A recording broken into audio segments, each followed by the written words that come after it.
Chag Sameach, everyone. We have finally come to the last day of Hanukkah, and we have a tradition to call this Zot Hanukkah.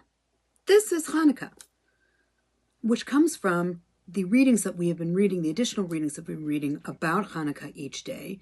And on the last day of the dedication of the Mishkan in the desert, the pasuk reads as follows: Zot Chanukah HaMizbeach Bayom Himashach Oto Me'et Nesi'ei Yisrael.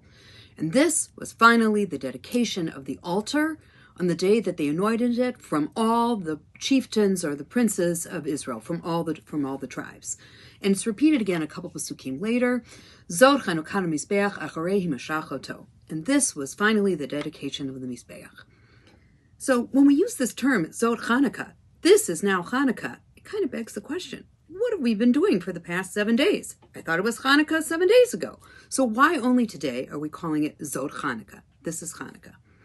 I think one way to kind of conceptualize this is that the idea of understanding that this was a miracle, the miracle specifically of the oil and the menorah and the rededication of the Beit HaMikdash by the Maccabim and the Chashmonaim, was only realized not at the beginning.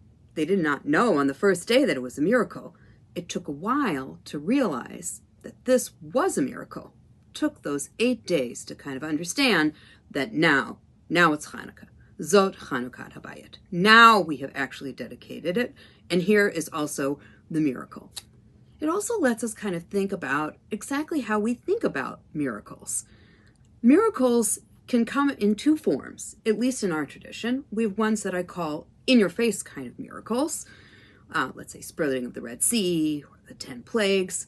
And we have ones that are also hidden, or ones that might just take us a little bit longer to realize that they are miracles in and of themselves. This actually reflects a debate between the Ramban, Nachmanides, and the Rambam. The Ramban, in his commentary on the Torah, and a specific verse in Shmot, says that, well, it's great in open miracles.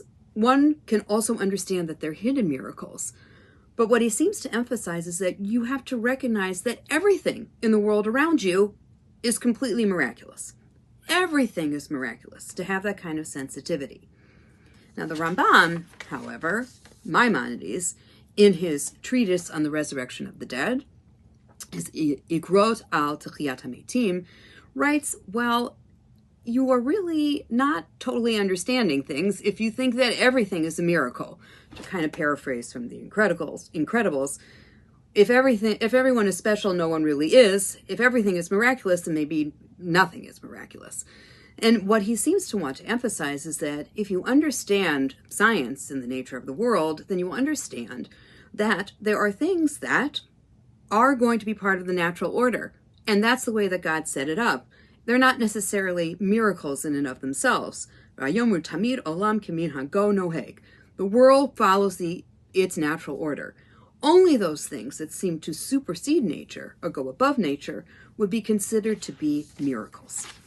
Now, I'd like to suggest that there's probably a middle ground in that way, and that we don't have to think that everything is miraculous, and we don't have to only recognize miracles that are beyond nature, but just to have a kind of sensitivity to it. The Baal Shem Tov, the founder of the Hasidic movement in the 18th century, had a wonderful phrase. He said, "The world is full of wonders and miracles, but man takes his little hand and covers his eyes and sees nothing." So I think the message that we can have from Zot Hanukkah, this is Hanukkah, is to not expect or have the idea that everything is miraculous, but to have the sensitivity and actually to look back at things and have a realization that some things are miraculous. If we think about the miracle of Hanukkah, specifically with the menorah, the Maccabim and Chashmonaim didn't realize that it was a miracle on the first day. It took until the 8th day to have an idea that, oh, Zot Hanukkah, now we have a miracle happening. And it took over a year, if not more, for this public recognition and this holiday of Hanukkah to come about to recognize those miracles. It takes a while, but it does require some degree of sensitivity. And not to expect that everything is miraculous, but to be really open to those situations when miracles do come. wishing you all a wonderful last day of Hanukkah, and may you recognize miracles that might happen to you, if not now, then looking back on things that have happened in your life.